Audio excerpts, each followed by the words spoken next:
Et dans cette rencontre entre le colonisé et le colonisateur, ça me permet d'arriver à Schweitzer. Que remarque-t-on? On remarque souvent que l'histoire, ou l'histoire de la rencontre, elle est souvent écrite uniquement par le colonisateur. C'est le colonisateur qui décrit la rencontre, c'est le colonisateur qui décrit le colonisé. Et j'ai été confronté d'ailleurs à cela tout au long de la rédaction de ce livre. Alors, je tiens d'ailleurs à préciser un point, parce que nous sommes là dans une question vraiment complexe. Dans le livre, j'utilise souvent le mot « Occident ». Et dans le livre, je précise, et certaines personnes à Berlin étaient choquées par cela, parce que durant mon séjour à Berlin, comme Alain qui me considérait comme un spécialiste de Schweitzer, on me considérait souvent comme un spécialiste de l'Afrique. Et la réponse que je donne toujours, c'est que ce qui me permet de nourrir ma famille, ce n'est pas l'Afrique, c'est la protection sociale française. Mon domaine de spécialité, c'est celui-là. Je ne suis pas spécialiste de l'Afrique. Mais par contre, je ne suis pas spécialiste de l'Afrique, et en plus, je suis un occidental. Donc lorsque j'évoque l'Occident, il ne s'agit nullement d'une question de couleur de peau.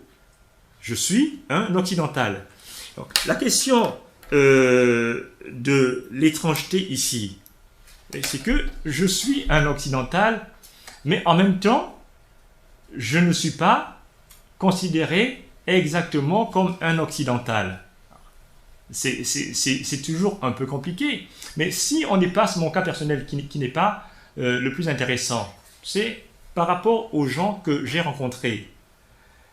La première chose qui m'a frappé tout au long de ces années, c'est que la question qu'on me posait souvent était de savoir quel était le niveau intellectuel des personnes que j'avais rencontrées.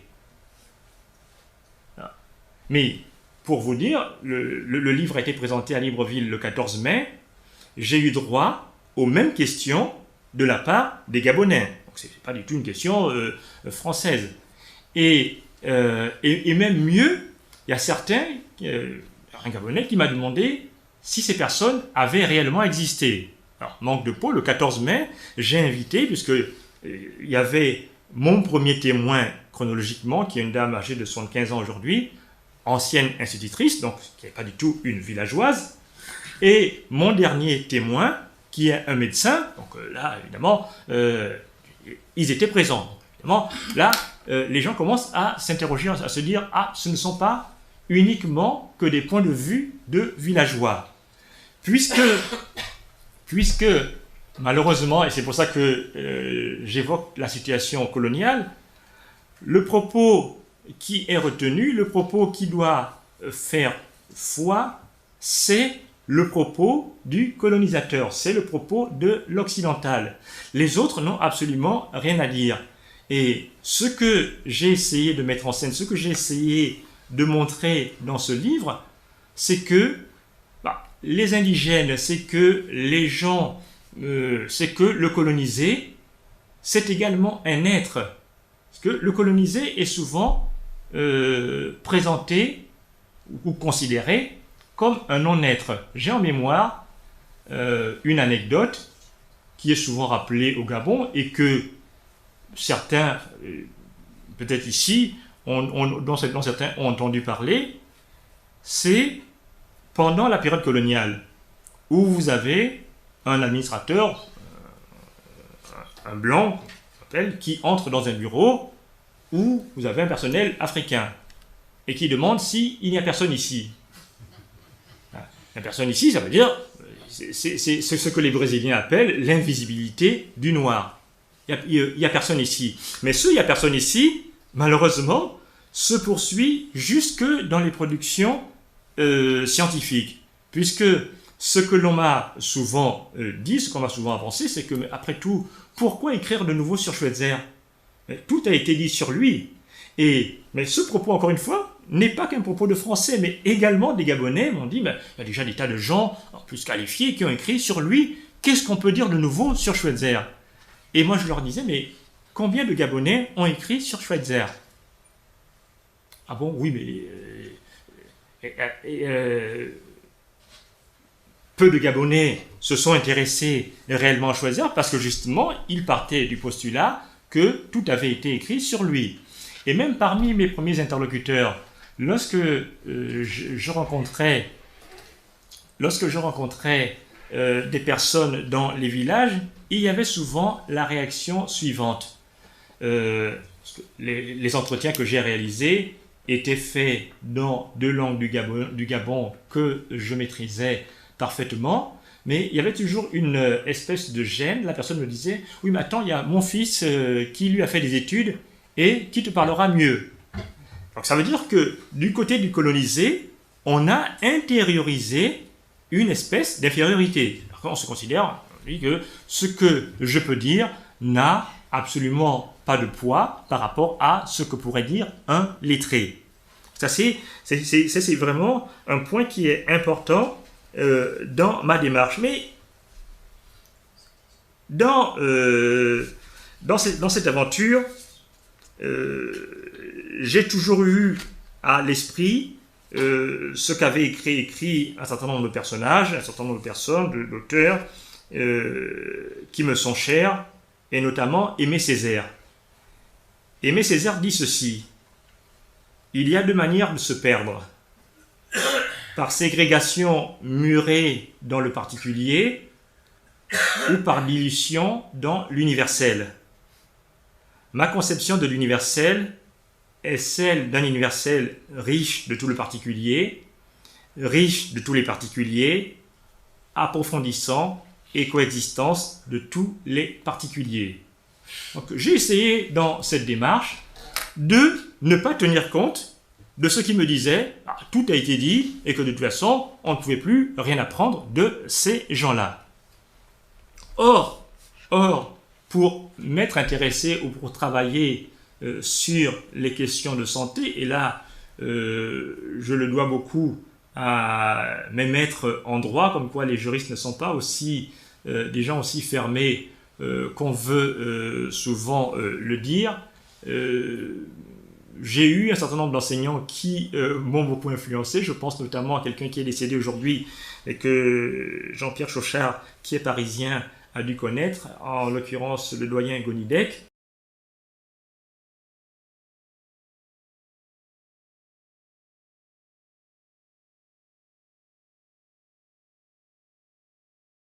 Il dit ceci: le juriste africain ne doit pas se prendre pour un juriste occidental. Le juriste africain ne doit pas être seulement un juriste. Il doit être un sociologue, il doit être un historien, il doit être un ethnologue. Donc, il doit s'intéresser à tous ces champs pour comprendre la réalité de chez lui. À l'époque, ça nous faisait rire, mais par la suite, j'ai compris combien étaient profondes ces paroles. De même, avec Alain Supiot sur la question de la langue. Il y a un texte, alors, il ne se rappelle peut-être pas, mais quand j'étais au Vico, il y a un texte qu'il a écrit sur les langues, sur la manière d'aborder les questions, et que chaque langue renvoyait à un raisonnement particulier. C'est bête, ça peut paraître totalement évident, mais lorsque l'on commence à aborder ces questions de santé, les questions relatives à la maladie et à la personne, on se rend compte que nous ne voyons pas le monde pareillement. Nous ne voyons pas le monde pareillement, et que donc ensuite, il faut donc tenir compte de la manière dont chacun voit le monde pour éventuellement réfléchir sur les solutions qu'on peut apporter. Et ce que je mets en lumière ici, c'est que mes témoins ici ne voient pas le monde comme nous, vous et moi. Mes témoins ont une manière à eux de voir le monde, qui va expliquer le regard qu'ils portent sur Schweitzer, pourquoi Schweitzer est une icône, qui va expliquer également pourquoi Schweitzer, après tout, plus de 50 ans après l'indépendance du Gabon, est toujours présent dans les mémoires. Et cela va nous renvoyer au rapport à la médecine. Lorsque j'évoque la manière dont ces personnes voient le monde, il y a une question qui revient régulièrement et qui est au cœur du livre. que j'évoquerai assez rapidement, parce que je l'ai déjà souvent fait par le passé, mais j'aime quand même insister là-dessus parce que elle est souvent abordée sous l'angle du folklore. C'est la question de qui suis-je? Qui suis-je? Il y a un proverbe chez moi qui dit si tu commences à te demander qui tu es, c'est le début de la folie. Demander qui suis-je? Mais qui suis-je, c'est comment je me définis. Parce que ce qui m'a frappé au cours de ces 3 derniers mois, depuis la sortie du livre, c'est cette question du qui suis-je ou des gens qui parlent. Et c'est la question, ce que Tube appelle la question chromatique. Mais question chromatique qui est une question présente dans nos sociétés aujourd'hui. Et pas seulement au Gabon, d'ailleurs beaucoup moins au Gabon qu'ici. De quoi s'agit-il lorsque j'évoque la question chromatique? Le rapport que ces personnes ont eu avec Schweitzer. Les gens ont eu tendance, beaucoup de personnes, et notamment des admirateurs de Schweitzer, ont eu tendance à considérer que Schweitzer est célébré, c'est un blanc qui est célébré, et on insiste sur le blanc ou sur une prétendue supériorité du blanc. Alors qu'il n'en est absolument rien. La raison pour laquelle Schweitzer est célébré, c'est le fait qu'il soit extérieur à la réalité gabonaise, c'est vrai. Mais Schweitzer est célébré parce qu'il y a une appropriation de Schweitzer par ces gens-là. Et pourquoi il y a une appropriation de Schweitzer par ces gens-là? Parce que Schweitzer ressemble, finalement, ces gens-là se disent que Schweitzer leur ressemble en tout point. Mais la question de la ressemblance, ce n'est pas une question de couleur de peau. Quand je parlais tout à l'heure de l'Occident, je voulais vous renvoyer à cela. Encore une fois, je vous dis, je suis un juriste, je suis un bricoleur sur ce genre de questions, comme nous avons souvent tendance à le dire, Mamadou et moi.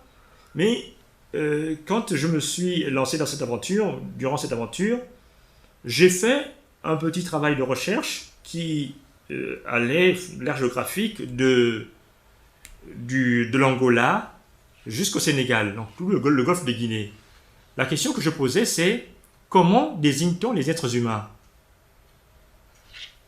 Ça me renvoyait à 2 choses. C'est que chacun d'entre nous, pourquoi dans le golfe de Guinée, chacun d'entre nous, s'il y a une universalité, c'est celle-là, se définissait comme être humain. Mais par contre, comment désigne-t-on les autres? Ça nous renvoie à la question de la race. Ce que l'on appelle le blanc, d'ailleurs le noir, ne se définissait pas comme noir. Je dis souvent sur le ton de la plaisanterie que lorsque je suis parti du Gabon, en 1986, j'étais un être humain. Je suis devenu un noir en arrivant en France. Je suis devenu un Africain en arrivant en France.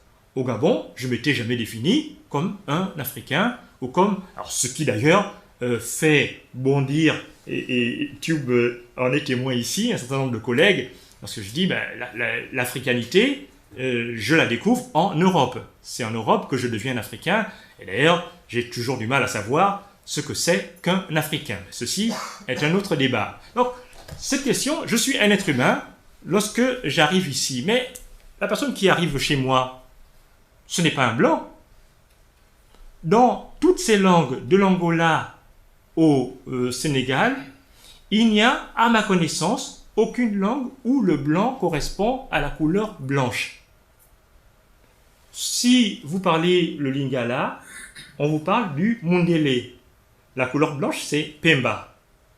Lorsque vous êtes au Gabon, les Fang, c'est la couleur blanche, le blanc, c'est Ntara.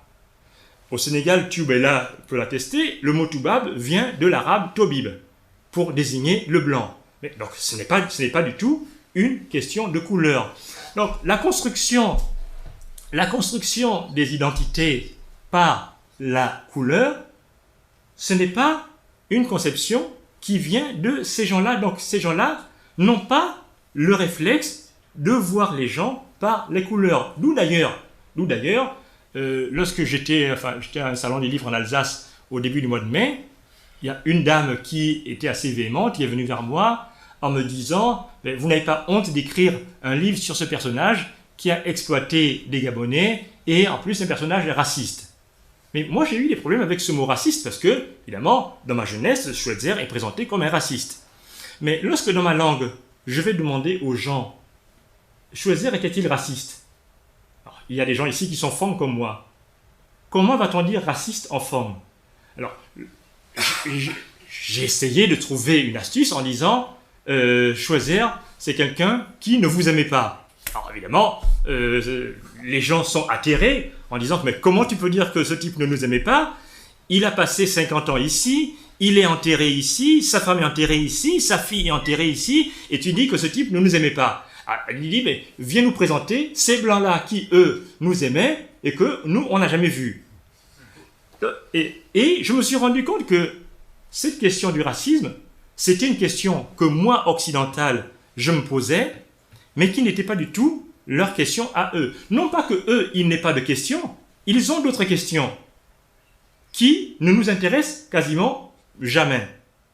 Mais les questions qui me paraissaient centrales, la colonisation, alors il y a des jeunes ici avec qui je parlais tout à l'heure sur la colonisation, mais ce que je dis dans le livre, il y a un paragraphe qui est intitulé « Schweitzer, un blanc comme les autres ».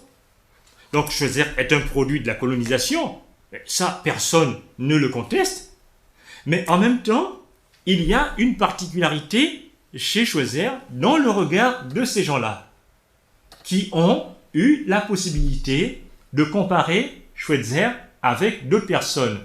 Donc, tout ceci pour dire que sur ces questions d'universel et de particulier, nous sommes là dans la complexité et la difficulté, parfois, d'ailleurs, une fois qu'on a fini de lire ce livre, il y a quelqu'un qui me l'a dit, mais on se pose plus de questions lorsqu'on a fini de te lire. En plus, il n'y a aucun moyen d'essayer de te contredire. Là, j'étais content de moi parce que je me suis dit, ben là, au moins, c'est quelqu'un qui ne viendra pas me poser de questions à n'en plus finir. Mais ce que j'essaie de montrer là-dedans, c'est effectivement la complexité de l'être humain, la complexité du regard qu'on peut avoir sur l'autre, le regard qui va se former à partir de nos propres représentations, et c'est ce que je montre dans le livre. C'est que ce que j'ai voulu vraiment mettre en avant, ce sont les représentations gabonaises. Et les représentations gabonaises de l'univers ne sont pas du tout, encore une fois, celles qui ont été introduites par le colon. Représentation d'ailleurs que l'on a tendance souvent à oublier, parce que ça c'est le point sur lequel j'insiste, puisque cette question du blanc et du noir, certaines personnes qui m'avaient écouté à une émission de radio, lorsque je reçois les réactions des Gabonais qui disent « Ah ben oui, c'est vrai que cette question de la race, chez nous, le blanc et le noir, ça ne veut pas du tout renvoyer, ça ne renvoie pas du tout à la couleur. » Mais il y a d'autres personnes qui ont pris ça sur le mode folklorique, en disant « Ah ben, j'ai découvert que tu étais un blanc. » Effectivement, on peut prendre ça au premier degré en disant bah, ce sont des plaisanteries, alors que, de mon point de vue, ce que disent ces gens est beaucoup plus profond.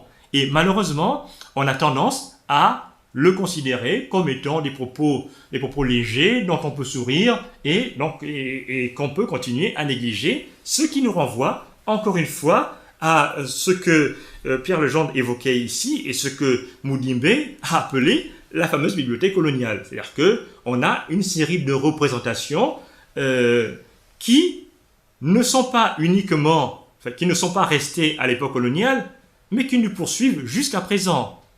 Et je ne suis pas d'ailleurs sûr que ce soit demain la veille que nous allons nous en débarrasser.